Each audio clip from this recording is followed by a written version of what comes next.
Monsieur le Président, nous sommes nombreux ce soir à nous lever pour débattre du type de décisions qui sont peut-être les décisions les plus lourdes que nous avons à prendre en tant que parlementaires. Décider si nous envoyons les gens de nos forces armées au combat. Je suis profondément fatigué d'une rhétorique qui est récurrente chez les conservateurs en Chambre, qui associe une position plus pacifique à l'idée qu'il y aurait une forme de mépris de la part d'autres partis que le Parti conservateur envers nos forces armées. Monsieur le Président, faire attention, bien réfléchir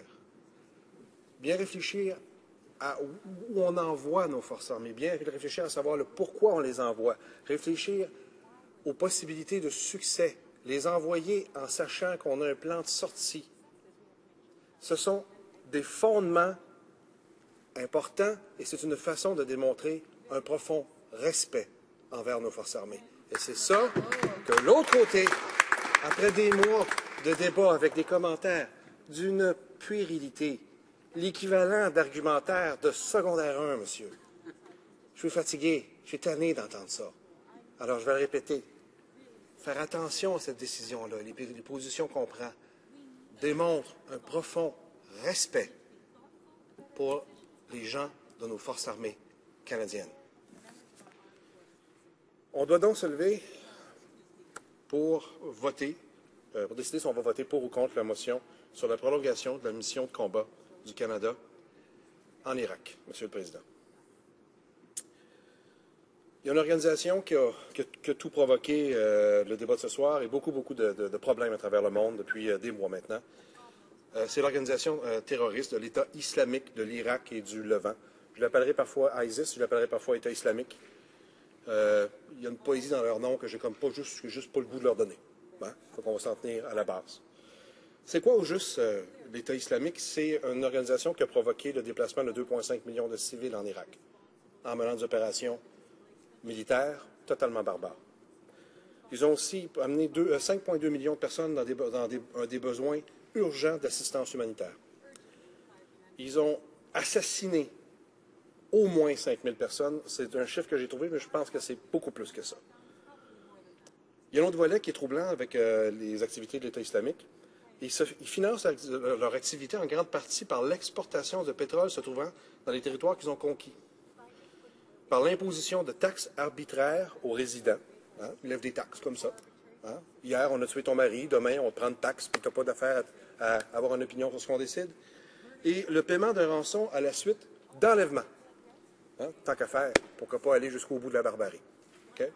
Donc, il y a un consensus partout chez mes collègues. L'État islamique, font preuve d'une profonde barbarie. Et ça doit cesser. Comme toujours, les conservateurs partent d'un consensus et se vantent de passer à l'action. Et là, c'est là que les problèmes commencent. Alors, sur l'impulsion de base, il y a un consensus, on est d'accord, mais sur le comment ils font les choses, encore une fois, on s'enligne dans un, excusez-moi l'expression, Monsieur le Président, je ne sais pas si c'est parlementaire, celle-là, foutu bordel, dans leur façon d'approcher la question. Okay? Nous ne pourrons pas appuyer le vote sur la motion pour la prolongation de la mission en Irak. Un élément fondamental, j'ai deux sections. La première section, je l'ai appelée « mensonge ». En quelques mois, ce fut un festival de mensonges. Et une des premières choses qu'on doit faire quand on demande à la population de tolérer, un, des dépenses majeures parce qu'on s'engage dans un conflit, deux, qu'on demande à des soldats de nos forces armées d'aller risquer leur vie, la première chose qu'on devrait faire, c'est d'être transparent, c'est d'être clair. Alors, le premier ministre a menti. Il embourbe le Canada dans un conflit sans imputabilité et sans plan de sortie. En Irak, souvenons-nous, Monsieur le Président, la dernière grande armée qui s'est lancée en Irak sans plan de sortie, c'était l'armée américaine. Pendant presque 2 décennies présents sur le terrain, bombardements, etc., etc. Il n'y avait pas de plan de sortie. On se retrouve 2 décennies plus tard avec quoi?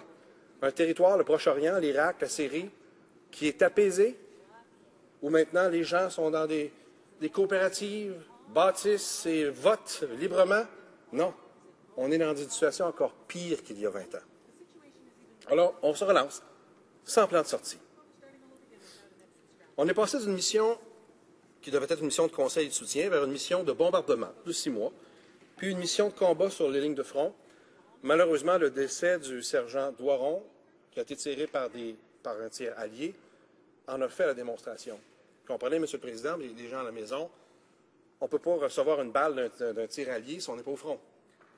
C'est impossible. Si on est en arrière des lignes, les alliés ne vont pas se retourner de bord pour nous tirer dessus. C'est parce qu'on est rendu au front quand des situations comme ça arrivent. Je suis content, j'ai un collègue qui a fait l'armée qui me dit que oui, mon analyse est juste. Le 30 septembre, le premier ministre disait « Il n'est pas question de participer directement au combat ». En janvier, quelques mois plus tard, des soldats canadiens qui offraient du soutien au sol pour les frappes aériennes ont échangé des tirs contre les forces de l'État islamique. Au moins 3 échanges de tirs sont signalés entre la fin janvier et la mi-février. Un autre volet qui est troublant, mais vraiment très, très, très troublant dans la motion. Maintenant, on implique que oui, on va agir en Syrie. Les gens doivent le savoir à la maison, la Syrie est menée par Bachar al-Assad. C'est un régime monstrueux, Bachar al-Assad, à l'intérieur d'une situation qui est extrêmement complexe, avec des clans rebelles, avec des affiliations qui ne sont pas claires. Bachar al-Assad est responsable d'au-dessus de 220 000 morts de civils, 4 millions de réfugiés en 4 ans seulement. 4 millions de réfugiés, une cinquantaine de mille de forces armées, mais qui sont des rebelles un peu désorganisés parfois. Je veux poser une question fondamentale à cette Chambre, M. le Président. Dans un environnement si complexe, avec un tyran au pouvoir, des rebelles qui sont un peu mal définis sur le territoire, plus ou moins bien armés, plus ou moins radicalisés, avec des réfugiés un peu partout sur le territoire, t'as lance où ta bombe?